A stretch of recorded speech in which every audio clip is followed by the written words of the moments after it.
Hai semua, balik lagi bareng aku Aga. Yuk kita ngobrol santai lagi seputar karir. Di sini aku pengen menyampaikan suatu case, suatu keresahan seputar karir. Jadi gini ya, teman-teman ya. Bagi teman-teman yang nonton video ini sebagai video pertama dari channelku, aku pengen ngucapin selamat datang dan salam kenal. Silahkan explore aja semua informasi yang ada di channelku ini. Kalau ada yang lagi belajar seputar karir, cek di bagian playlist. Kalau ada yang lagi nyari info loker, cek di bagian komunitas. Nah, teman-teman, ini aku ada keresahan lagi nih yang aku pengen sharing di video sederhana ini. Jadi gini, teman-teman. Jadi ada beberapa hal yang terjadi di grup lokerku khususnya, ada beberapa teman yang sharing terkait dengan kendala saat interview secara online. Dan teman-teman tahu nggak kendalanya apa? Jadi ada perusahaan yang membatalkan proses interview dan akhirnya nggak dikabari lagi, mungkin udah langsung ditolak gitu gara-gara pada saat itu ada jadwal Zoom meeting, tapi pada saat di jam Zoom meeting tersebut, Zoom-nya teman kita satu ini malah lagi update kayak gitu. Jadi udah jamnya mulai tapi malah baru update dan update-nya itu cukup lama. Padahal di undangan interview online-nya itu sudah disampaikan ada poin di sana bahwa kita sebagai kandidat yang akan diinterview harus bersiap-siap di room sekitar 15 atau 10 menit sebelum meeting tersebut atau interview tersebut dimulai. Dan sebenarnya untuk update Zoom tadi itu butuh waktu ya sekitar segitu, nggak nyampe 10 menit 15 menit gitu. Tapi akhirnya case-nya itu akhirnya adalah nggak jadi. Jadi tiba-tiba pada saat temanku itu masuk ke ruang meeting tadi, tiba-tiba kayak langsung di end gitu. Dan di chat itu nggak ada chat apapun dari perusahaan, terus habis itu ada chat kayak untuk proses interviewnya di reschedule dan nanti akan kami infokan kembali. Dan itu udah lewat 2 minggu nggak ada kabar. Nah, pernah nggak teman-teman ngalamin hal ini?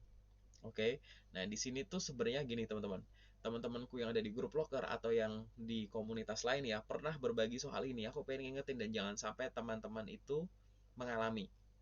Jadi pada saat kita interview secara online itu sebenarnya ada plus minusnya. Sisi minusnya itu apa sih?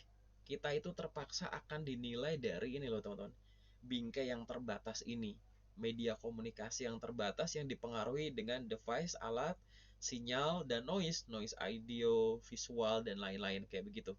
Nah, artinya apa? Karena medianya terbatas, kita harus tampil sempurna di media yang terbatas, di waktu yang terbatas.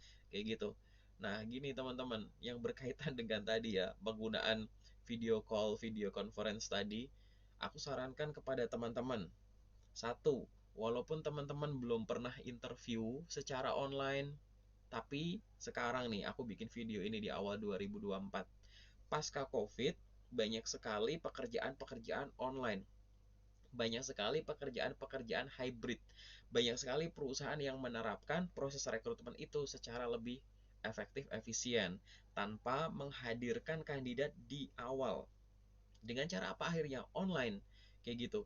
Jadi walaupun teman-teman di sini masih sibuk nyari kerja, please coba dong iseng-iseng aja. Coba sih pakai Zoom bisa nggak?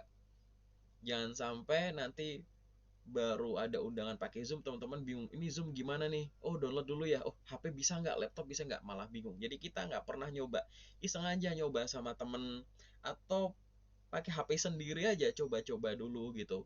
Nanti coba Skype gimana gitu. Nanti Google Meet gimana kayak gitu. Jadi teman-teman terbiasa dulu dengan tadi, dengan fasilitas-fasilitas video conference yang digunakan kayak gitu. Banyak kan yang pakai gratisan-gratisan dan bisa dipraktekin. Khususnya bagi teman-teman yang ada pakai Zoom nih. Zoom kan merupakan yang paling sering ya sejauh ini yang aku peroleh.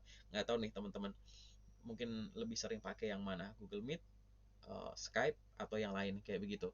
Atau kadang ada yang video call lewat WhatsApp. Dicoba-coba aja, trial and error, coba sama teman angkatan, coba sama teman kampus, sama orang yang ada di rumah gitu. Pinjam HP-nya kalau nggak video call diri sendiri gitu. Dipraktekin dulu. Biar apa? Biar teman-teman punya journey-nya. Nah, nanti khususnya misalkan kalau pakai Zoom tadi ada journey bahwa oh ternyata secara periodik ada update nih yang mungkin akan dilakukan. Oh, ternyata update-nya sekian lama ya. Oh, ternyata aku pernah update dia bentar udah selesai. Kadang ada yang butuh waktu sedikit lebih lama, 10-an menit kayak gitu. Nah, ini teman-teman jadi mengantisipasi gitu.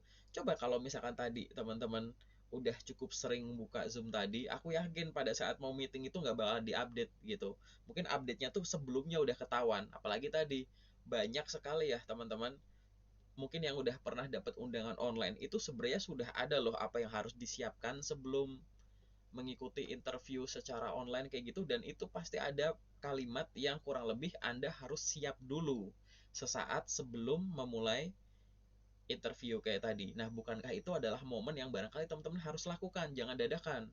Disuruh siap, disarankan. Walaupun sifatnya saran bukan bilang wajib ya. Disarankan sudah standby di room sejak 15 menit sebelumnya. Tapi teman-teman milih mepet gitu. 2 menit, 1 menit gitu. Dibuka ada update. Ternyata udah ditunggu. Kayak gitu. Dan ternyata bagian perusahaan tidak mau menunggu. Ini kan sayang sekali ya, teman-teman ya, gitu. Apalagi tadi bingung nih cara ini itunya gimana, cara share screen gimana.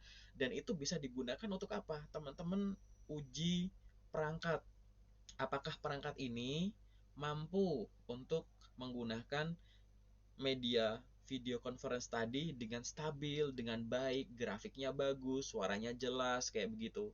Ataukah butuh hal-hal lain, misalkan ekstensi kamera, mikrofon, dan lain-lain, biar nanti teman-teman itu bagus. Terus terkait dengan background noise-nya, dari visual, dari suara, dan lain-lain, itu bisa diuji. Oh, nggak ada laptop, nggak ada ini, mungkin pakai handphone, praktekin pakai handphone. Kayak begitu. Jadi jangan sampai kita gagal interview itu gara-gara masalah teknis, di mana masalah teknis ini bukan musibah, yaitu hal-hal yang bisa dipersiapkan sebelumnya. Nah, itu ya teman-teman ya saran dari aku.